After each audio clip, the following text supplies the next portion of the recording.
you the business tips to successfully start and run your business so your business doesn't run you. And more importantly, we provide personal development tools to create a better version of yourself to provide the solid foundation for your life and business to stand upon. This is the Biz Reveal, and I'm your host, Craig Sawyer. This week's episode is sponsored by Sawyer Health Solutions. Protecting what's important to you is what's important to us. Get your free health insurance quote at SawyerHealthSolutions.com.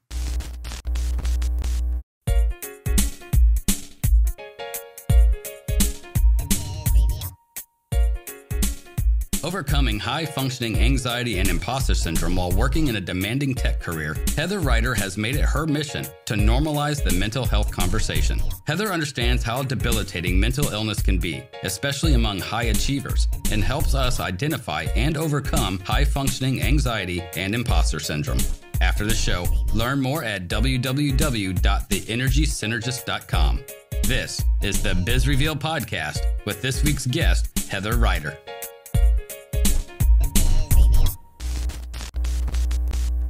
So talking about anxiety first, I know that you yourself experienced anxiety. How did you know that you had it?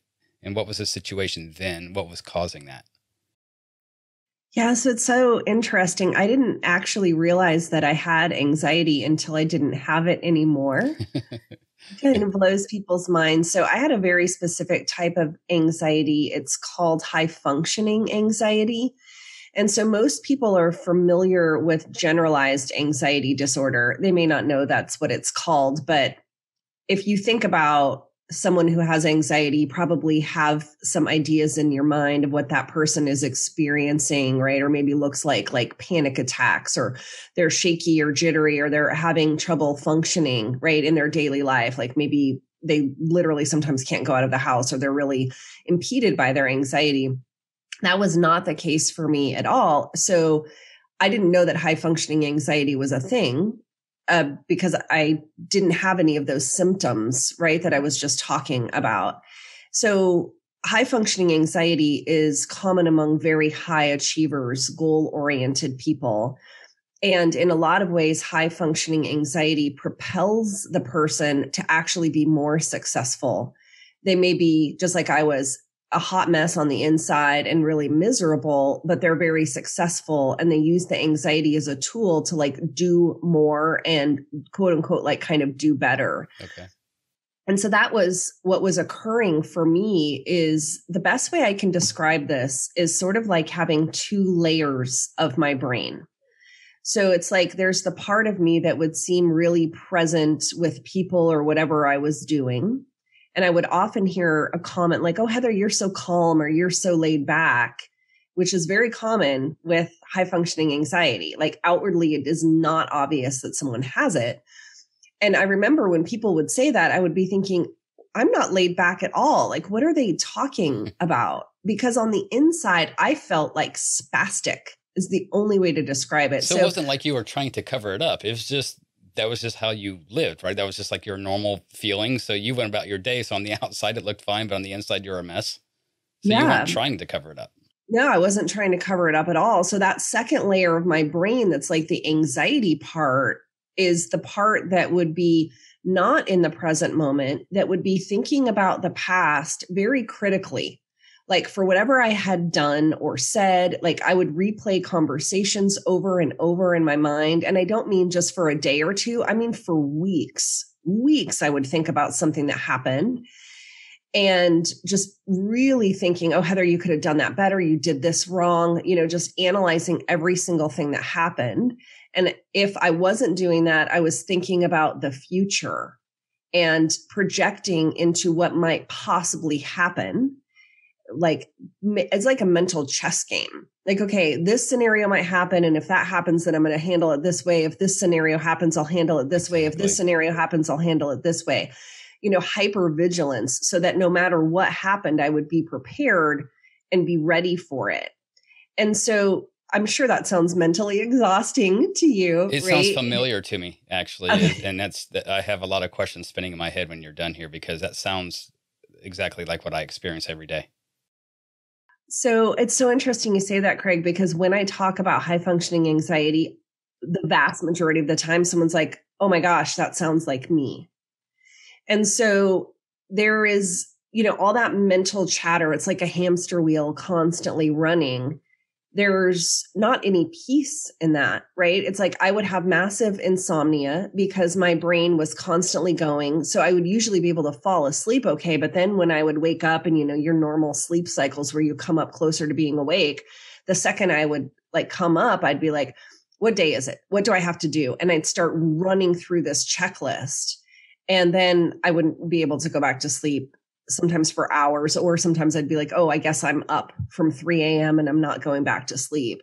And then the other part that was very detrimental is my anxiety was really ruining my relationship with my daughters. They're in high school now, but at this time that things were very, very bad for me. They were in elementary school, and, I would be at work all day and then come home and I'm frazzled, right? Because I've been like running a mind game on myself all day long. And then I get home and I would find myself screaming at them about the stupidest things. And I don't mean yelling, okay? I mean screaming, top of my voice, screaming at them. And I hated how I was behaving. I mean, they would cry and I'd feel awful. And I was like, oh my God, Heather, what are you doing? Like, don't ever do that again. And then I'd find myself doing again. Sometimes it wouldn't be for weeks, but sometimes it was days later. It was like this cycle I was stuck in and I just couldn't get out of. And I knew I was ruining my relationships with them, but it's like I didn't know how to stop. I would try so hard and I couldn't. And so this is, I hope I'm kind of relaying how it feels. It's like that hypervigilance did make me very successful. And this is what, with high functioning anxiety, it's just this, it's a trap, because the work that I would produce was so good. It was like such high quality. When I was in school, it was great. When I was in grad school, it was great. When I was in my job, it was great. And so then you get this, validation from people like, oh, your work is amazing. And so then it just feeds on itself that, oh, you need to keep doing more of what you're doing. You don't want to lose your edge. And you feel like that, that anxiety is what your edge was. Yeah, the anxiety is like, oh, well, then I guess you need to keep doing more of that. Right. But the reality is you get to this law of diminishing returns. I would spend inordinate amount of time on things. It was not making things any better. It really wasn't. It was like you reach this point, if you're a high achiever, like, my sort of C-level work was other people's A-level work. I didn't realize that, right? It was just like, I didn't know that other people, it's like their output was, I don't know. I don't know how else to say it other than my C-level work was other people's A-level work. And so this just goes back to that law of diminishing returns, right? It's like I thought I needed to do more, but really I had reached this it's good enough stage, which was actually very excellent. And I could have stopped doing things. I didn't need to check an email 10 frickin' times before I sent it out. It's like 4 sentences, Right. It's just ridiculous. So everything that you're saying, I feel like you're peeking in my windows. So if you are, stop doing that. But literally, and when you said the stories about yelling at the kids, and now my kids are in their 20s now, so they're gone, which gives me a chance to reflect on my parenting. And it it chokes me up thinking about all the yelling that I did. And I'm the same way. Like, I'm always overthinking everything because I want it right. It's a representation of me, especially when you have your own businesses and your name's on it. Like, literally, my name is on my health insurance business. It's representing me. It can't be good enough. I wake up in the middle of the night. Actually, just the opposite of you, though. I have a hard time falling asleep because my mind, the gears are turning. But one other thing that you said that really hit me was that you can't let something go. It's like it's there for a long period of time. And I mentioned this to somebody yesterday, that when somebody makes me mad, something makes me mad. Like, somebody cuts me off on the road, right? Something that happens every day. It makes us all mad, but you get mad for a minute or two, maybe 10, 15 minutes, and then it's gone. For me, it's 2 weeks. I am pissed off for 2 weeks. Now, I'm on an antidepressant, and my next question was going to be about that. If the symptoms that you're describing is an anxiety, why am I on an antidepressant? Are the two similar enough that, Great or question. am I mistreating what it is that I have? Great question, Craig. So I'm not a medical doctor. Sure. Of course, whatever I'm about to say is not medical advice, but most of my clients that I work with have tried a lot of things to find resolution, therapy and or pharmaceuticals, and they haven't found results. So they're taking this pill and they still don't feel well. They still don't see a change. And anti-anxiety medication does work really well for some people. So I'm not saying someone should or shouldn't use it, but if somebody is taking something and is like, hey, wait a minute, I still am doing this thing, wouldn't that make one question, well, why am I taking this and still not feeling well? Now, it does help because I've gone off of it multiple times because stress, mostly work-related stress. And at the time, this is back a few years ago when all of the kids were here. I have a mixed family. I have a son of my own and two stepsons. Bringing two families together like that, I don't wish that upon my worst enemy. It's very, very difficult. But so there was a lot of things in my life at that time that were tremendously stressful, which I'm sure added to that issue.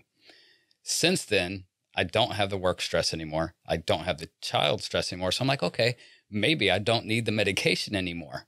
And I would try to go off of it. And after about 2 or 3 weeks, once it gets out of the system, nope, I'm a giant asshole when I'm not on the medication. And I don't want to live that way. Now, I'm just a small one when I'm on it. As opposed to huge. Right. So I know that it does help in those ways, that it does kind of mellow me out without feeling like a zombie, because otherwise I wouldn't take it. If I could feel that difference, I wouldn't take it. It's just that I can let things go a little sooner now, but I'm just wondering if I'm actually treating the right condition. So what's the difference between anxiety and depression?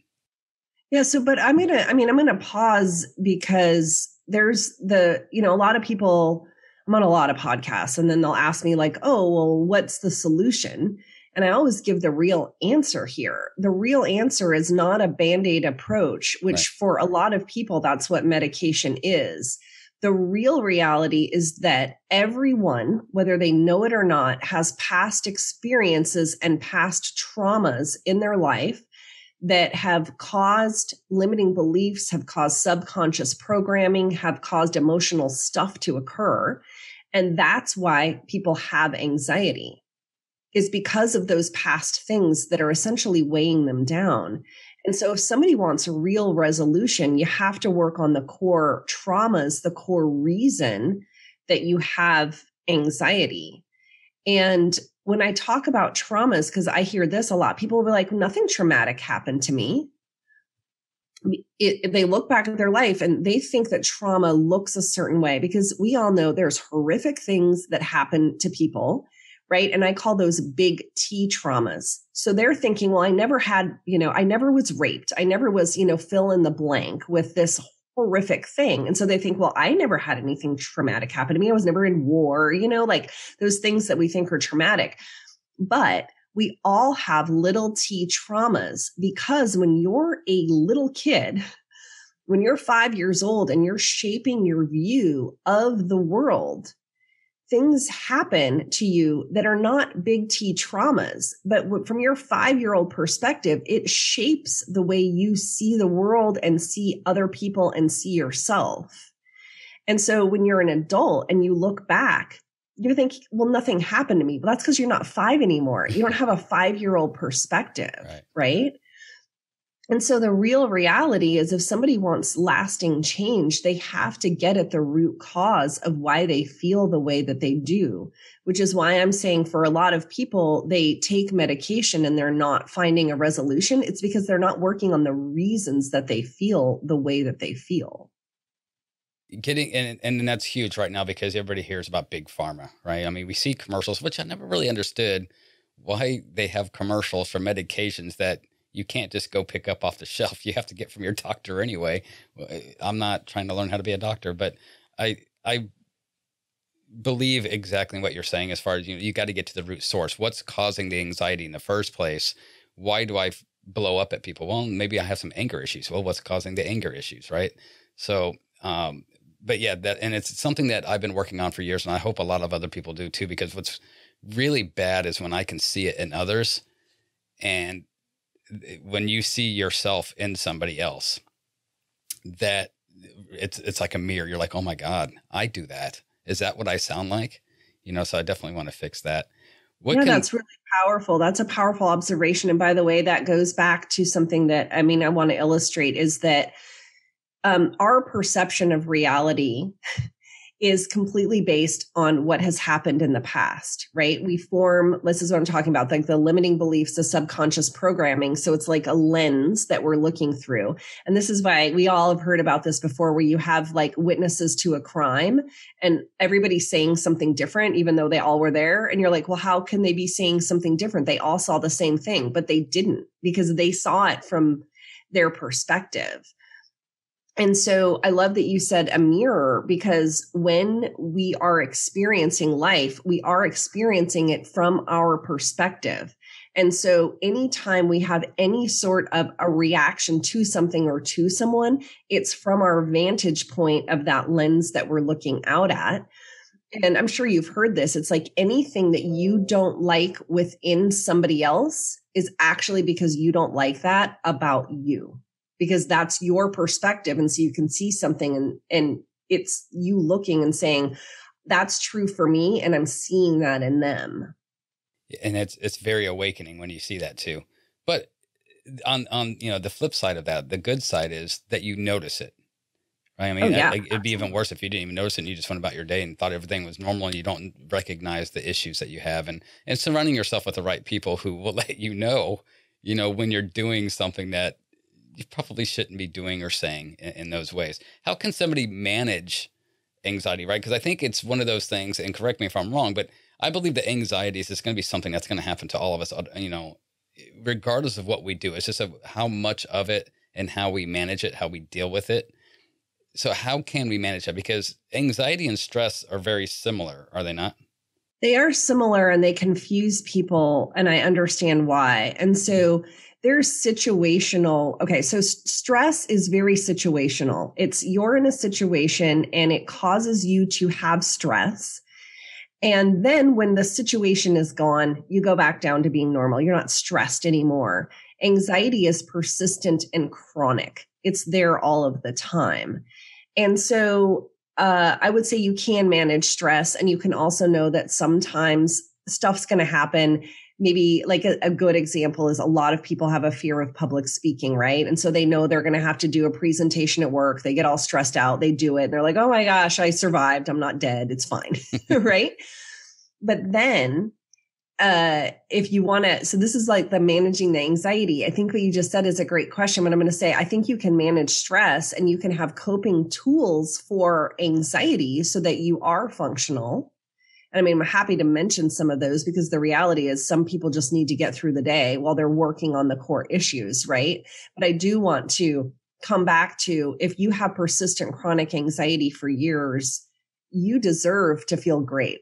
I really believe that everybody deserves to feel great. And so why not address the actual problem so that you feel really great? Exactly. And this is like going back to me. I don't have anxiety anymore. Like, it's fully possible to not have it anymore. It just takes some work. I would get anxious about the work that it takes. So, and I know that you're not a doctor, but just answer this question in a non-medical way if you can. Are OCD and anxiety related? So, yeah, I really specialize in anxiety, and you were asking about depression, and I can speak a little bit about that. And I could speak a little bit about OCD. So I'm not an expert. And it's like, I took my experiences with anxiety and turned that into me helping other people. And so I'm not an expert on OCD. What I can say is that there can be this sort of overlap, particularly with high functioning anxiety. High functioning anxiety is like always about your brain, just working. And so what I used to do and would find myself doing oftentimes was like counting things, which sounds like OCD, right? Like I would just count. And I realized later, that wasn't OCD. I was counting because I was so used to having my brain do something all the time that if it didn't have something to work on, it was like, oh, well, you could count. You're making me feel so normal right now. That's awesome. And well, here's this is why I'm asking that question, because And I know that OCD, like people who have clinical OCD, it's not something to joke about, but we have a running joke around my house that I'm a little bit OCD because, like you just said, the counting thing. I count when I brush my teeth. I count how many strokes I do. I do 32 strokes in each direction. You know, why? Where did the 32 come from? It's a stupid number I made up, but I have to do it that way. I have, you know, certain things that I have to do a certain way at a certain time in certain methods. I can't stand clutter. You know, having a couple things on the countertop drives me insane. It stresses me out. And I think that's that anxiety thing. But I wondered how the OCD plays a part in that. You know, I don't think I have clinical OCD because I know there's a lot more extreme cases, you know, things that happen there. But you said the counting thing. I'm nodding. I know that the audience can't see that, but I'm sitting here grinning and nodding. So I'm like, oh my God, I do that constantly. Yeah. And you just said something about you can't stand clutter. That for me too would be the same thing. Like if I would see something somewhere and it was out of place, whatever that means, right? I'd have to fix it because it would be so bothersome to me. Yeah. And so one thing, like I remember, is when I would take eggs out of the carton, they'd have to be symmetrical. Yeah. You're just like take an egg out of the middle of the thing, right? Of all the ways that we take care of those that we love, the most important is providing the care they need when they need it most. Sawyer Health Solutions. Go to SawyerHealthSolutions.com for a free health insurance quote. You and I could totally get along living together. This like, I'm like, that would be a dream. Now I intentionally, I really don't feel that way a lot of the time. This is why I'm saying it's possible, but I will intentionally do things to counteract that old programming. I remember this was last week. We ate dinner together, my daughters and I, and there was one of them didn't use one of the knives. And somehow it was clean and it somehow got left on the table. And I didn't pick it up and I left it there for like 2 days. I do that kind of stuff purposely because I'm like, I don't need to pick that up. It doesn't matter. Have to do to battle it to reverse. Yeah, it's like a reminder of how far I've come because I never, I would have stayed up, I used to have like everything had to be done. Everything had to be perfect. Everything had to be tidied up before I could go to bed sort of thing. And now I'm like, who cares if there's a clean knife sitting on the kitchen table? Like, so it's a reminder to me of how far I've come that I can just leave that there and walk by it and look at it and be like, who cares? You're causing me stress talking about that. I'm going to encourage you to try something where the stakes are low, right? Because when this is a great segue is that if you want to change, you have to do something differently than you've ever done before. Mm-hmm. We all know that, right? Like you can't keep doing the same thing and expect different results. That's the definition of insanity. We all know that. And so if you can do something slightly different and then you realize, hey, wait a minute, the world did not combust because I did that. Then you start to think, well, what else is possible? And it's called pattern breaking. And it can be something small or it could be something big, but it is doing something differently because you want a different outcome or a different result. Yeah. And I understand all of that. But it takes, kudos to you because I know how hard it is to do that. And it's complete nonsense. And I even know it's complete nonsense. Some of the things that I need to do, and I think that it comes from, and I am former military as well. So that kind of, helped the problem, I guess, but everything has a place. I want to know that, if I need it right now, I know where I can get it. I don't want to have to sort through where did I, So like everything has a place. If you have to open a door to get to something, then close it when you're done. That kind of thing. It's just replacing things so it stays in its own place. I don't know. It's really hard for me to explain to people who you and I could probably explain it to, but to try to explain it to people who may not be experiencing the same thing, you feel a little crazy. You feel like you're a little nuts. So I appreciate you telling me your personal side of it because it makes me feel a little bit more normal anyway. I wanted to kind of lead into the other subject that we were going to discuss today, which is imposter syndrome. And because there's an anxiety that goes along with that as well, where you feel like you're being somebody who you're not, like you don't deserve to be where you are, that you're playing the part of something, like you're just acting it out. Can you talk a little bit more about how anxiety and imposter syndrome are related, and then obviously a little bit more into imposter syndrome and what it is? Yeah, I love the description that you just gave of imposter syndrome. I'm going to incorporate some of the things you just said. So with high functioning anxiety, right, I already talked a lot about that. We know it's really common among high achievers. And imposter syndrome is also, ironically, very common among high achievers. So that's sort of the overlap. And that's why I experienced both. And it is what you just said. It's like you feel like you are a fraud. You're faking it. Like, oh, everybody thinks I know what I'm doing, but I don't actually know what I'm doing at all. And pretty soon somebody's going to find out. They're going to figure me out. And if you have, like if you have a corporate job, it's like, oh, when they find out, I'm going to get demoted. I'm going to get this project taken away. Maybe I'm going to get fired. Like they're going to find out I totally scammed them into this job, and then they're going to figure out I don't know what I'm doing. And then I'm going to be let go. And so what I've seen also for people with their own businesses is it can be really debilitating where they won't go after, let's say, clients, because they'll think, well, who am I to like go after that account or that whatever it is, whoever their client might be, because they're like, I don't know what I'm doing. And then I'll start working for this person and they'll figure out I scammed them into working with me. And then I'm going to lose them as a client. And so it's not just feeling underconfident or like having low self-esteem. It's not a mental disorder, but imposter syndrome is a phenomenon that occurs. And like you just said, it's like you feel like you're in a movie or something. And that's how it was for me. So what happens for a lot of people is they get into a disassociated state. Like the anxiety and stress of feeling like an imposter is so profound and overwhelming. It's like they leave their body. And that's why you said, like, I think you used the phrase acting. And I felt like I was in a movie. It's the same thing. Other people I've heard have described it as I was having an out of body experience because it's so abrupt. It's literally like, oh, this is bad. Like I've got to pull out of my body to be safe. So you're kind of looking in on it.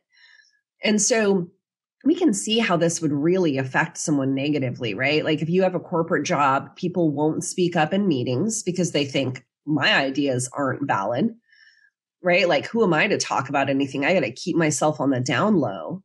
They won't produce their best work because they're really holding themselves back because they feel like they're faking it.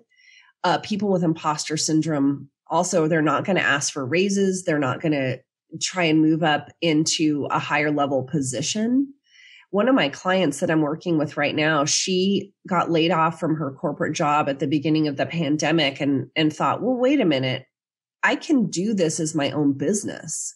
Like, I don't have to work for somebody else. She felt really confident in her skills and ability. It was like, I can take that knowledge and turn that into my own business. And her imposter syndrome was so bad, she was frozen in fear, literally would just like get up and sit on her couch and do nothing because she didn't know where to start and felt so overwhelmed and so much of a faking it. It was like paralyzed. Now, one of the things that I feel like, I don't feel like I have that all the time, but there are situations where when I've talked about imposter syndrome, I'm like, okay, yeah, I've seen that come up. Like, you know, I mentioned prior to the recording today to you that I interviewed a celebrity on the podcast yesterday. Who am I? I'm Craig. Why should I be interviewing somebody who's, you know, he's around celebs all the time? Who am I? Well, I'm a guy that talks to you and just asks you questions, right?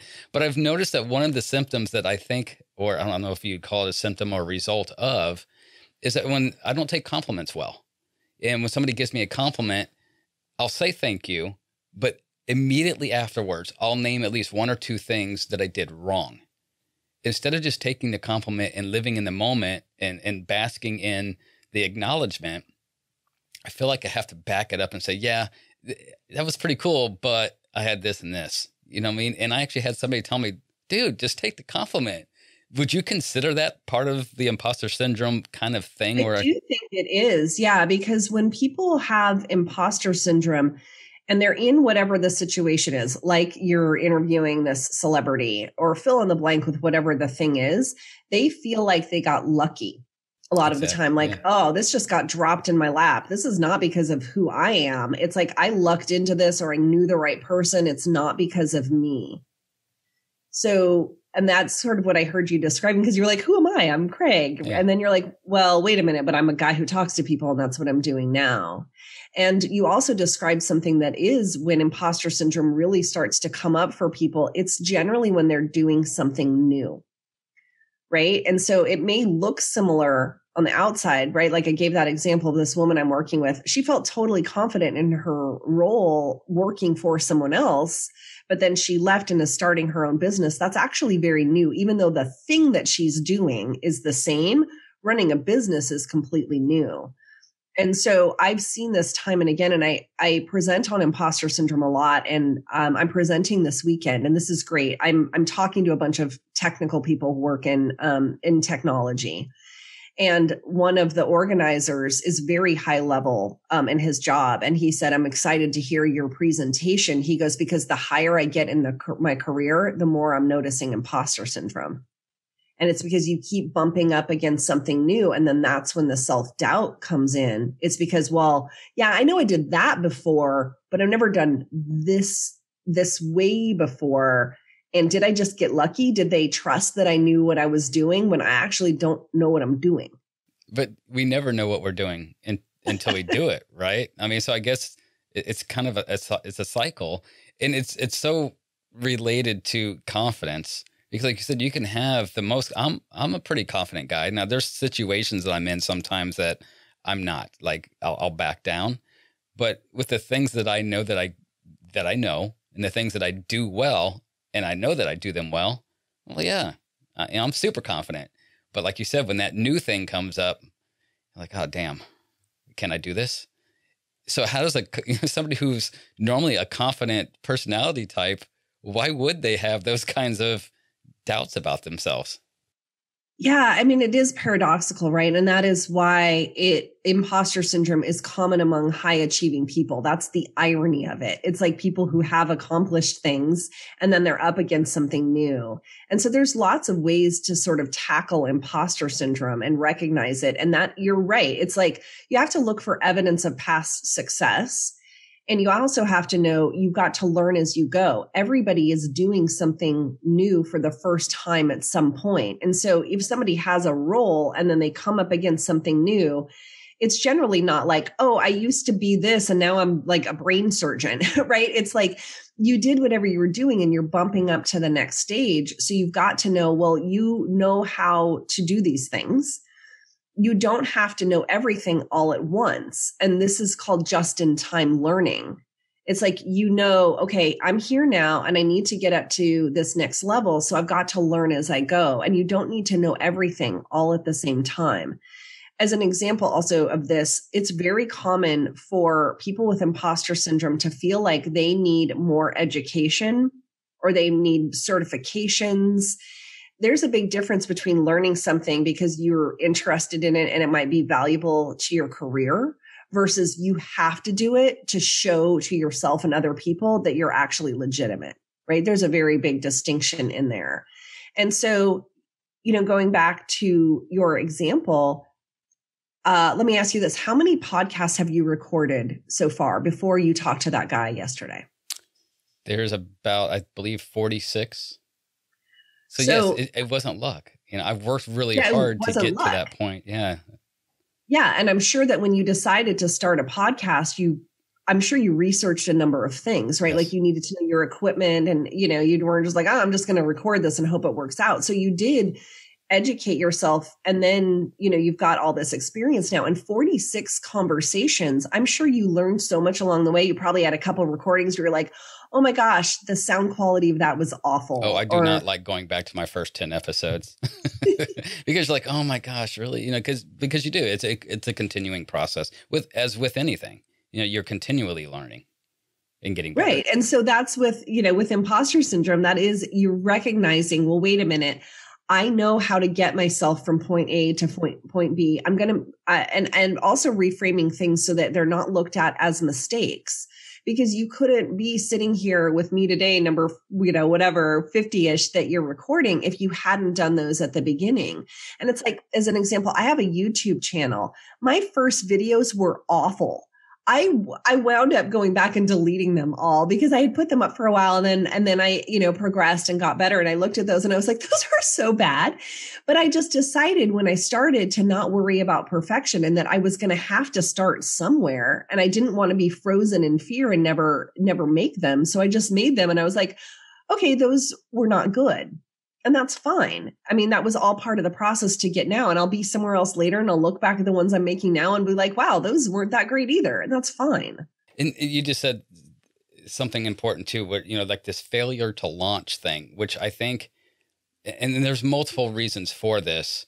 So I'm not sure if this is the right conversation for it, but the generation right now of, teenagers and 20s, we're going back to where they are living at home longer and things like that. And there's this failure to launch. And I don't know what causes that. I don't know if you can speak about that or not, but it seems like maybe the anxiety of what's awaiting out there in the world scares them off, or maybe it's a financial. I mean, it could be a million things, but it is something that financial. But I think this is really the underlying reason is perfection, right? It's like, well, I can't leave because I'm not successful enough. I don't have the job yet. I can't get the job because failure. I don't have. Yeah, like this massive fear of failure, which is about perfectionism. And that's also underlying in imposter syndrome, right? It's like this thinking of everything has to be perfect when the reality is, number one, there is no perfect. You gotta get started. You think that you can't, that's a carrot in front of the donkey that never ends, right? And so it is just starting something and just being like, okay, I'm just going to see how this goes. There is some level of preparation. There's a balance, right? Especially if somebody's a perfectionist. You've got to know how much do you need to do ahead of time versus not, and know that you don't need to spend inordinate amounts of time to get going. But that I love that failure to launch thing, because this does go back into people being frozen and needing to like do gobs and gobs of research. I've seen this so many times with people in business. I mean, it's very different working in a corporate environment and having your own business. It's like I left one thing and then moved into networking with, completely different people. And I will hear people say things, well, like, I haven't started that yet because like, I'm not ready. And it's like, well, what do you have to do to be ready? And then they'll say these things. And it's like, I don't think that's true. Like sometimes you just have to go for it and you're going to learn as you go, because you can't make any money if you're prolonging everything to start. What can companies do to for the newly promoted, or, newly hired in, you did one job at another company and this new company wants to pick you up because you're doing such a great job, but it's for a different company. It's for, doing something a little bit differently, but the same type of job. What can they do to help ease that feeling of, imposter syndrome and that you don't know what you're doing? Is there anything that they can actually do as part of the training process? Question, because it's been estimated that 70% of the population has felt imposter syndrome at some point. Like so many people, right? Mm-hmm. And so I do think this is a dialogue that really has to start happening in organizations, because there is a detriment to the company. It actually affects their bottom line. Because if you know that you have employees who are doubting themselves and they're not speaking up in meetings, they're not pursuing their ideas because they doubt them, that means you're not getting the best out of your employee. Like you're not getting the best product, whatever that is. We'll just, have this abstract product. And so it's beneficial to the company to acknowledge, okay, we have people who are feeling like they're an imposter, and probably building this into their HR sort of conversations with people and talking to their bosses about how to recognize if somebody has imposter syndrome. And of course, if you're an employee, your boss could have imposter syndrome, sure, right? Which may explain perhaps some unusual behavior, right? But their boss, unless you're at the very top, somebody it sort of ends somewhere, but recognizing this is probably a chain of people perhaps having imposter syndrome, and how to identify it and what one can do to help. And so like something simple, I'm working with someone right now and she was courageous enough to talk to her boss because they were in a meeting together and she said something and he essentially corrected her. And I don't know the situation. I don't know if she made a blatant misstatement about something. I have a feeling it wasn't. And she felt like she was really undermined in that conversation, which is only going to make somebody have imposter syndrome. So she was courageous enough to say, hey, when we're in a meeting, could you not do that? And he was like, oh my gosh, I'm sorry. I won't do that. It's like, it could have been a side conversation after the meeting, like, oh, hey, let's talk about that thing that you said. I don't, so there's some tact that comes in here is what I'm saying that needs to occur of recognizing that you don't know what's going on in someone's head. And this is just more like sensitivity, I guess, about people's mental state. And I think that organizations are very much getting to the point where they realize that mental health is just as important as physical health, right? Yeah. And you hit the nail on the head. Like I was getting ready to mention that, the sensitivity to, subordinates, when somebody offers an idea, even if it's a horrendous one, right? And we've all had that happen where I was in management and retail and restaurants for 17 years. And I've heard some great people volunteering some, ideas. And then you get those wacky ones that are like, where have you been the last couple of years? But you don't want to treat it that way because that's just going to shut people up. And I've worked for those companies that they want the yes people, right? And you always have to agree with the boss, regardless. You can't have a different opinion. And that doesn't improve anything, whether it's in business, whether it's in life. If you can't have an opinion that you can vocalize, then I don't believe that you're ever really going to achieve anything. I think it's the beginning of the end for that company once that culture starts. So thank you for mentioning the tact and the sensitivity, because I think that's what it's going to take. And mental health in general, I'm glad that it's really starting to make some headlines and getting notoriety, because there's a lot of things that can be solved, again, in so many different aspects of life, not just your personal life, family life, your business life, and every aspect, by having a healthier mental state. So once we start focusing a little bit more on that, or a lot more on that, I think we're all going to be in a better place. I totally agree. I'm going to include on the end of this podcast also some phone number and website addresses for mental health as well. So if anybody out there needs it, and we're not just talking about simple things like, and I say simple, but, imposter syndrome or anxiety, some of the more important things that might be causing somebody to question life, I want to make sure that they get the help that they need to. So thank you, Heather. I appreciate your time today talking to me. I wish we could have done this last week like we had originally intended, but I'm glad we got to catch back up with each other. Please take a minute, let the listeners know how they can reach out to you and find out more.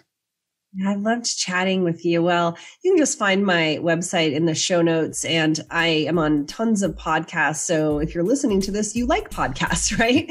So it's just simple. If you search my name, Heather Ryder, and the word anxiety, I have like the biggest digital footprint. You'll find me in a gazillion places. Awesome.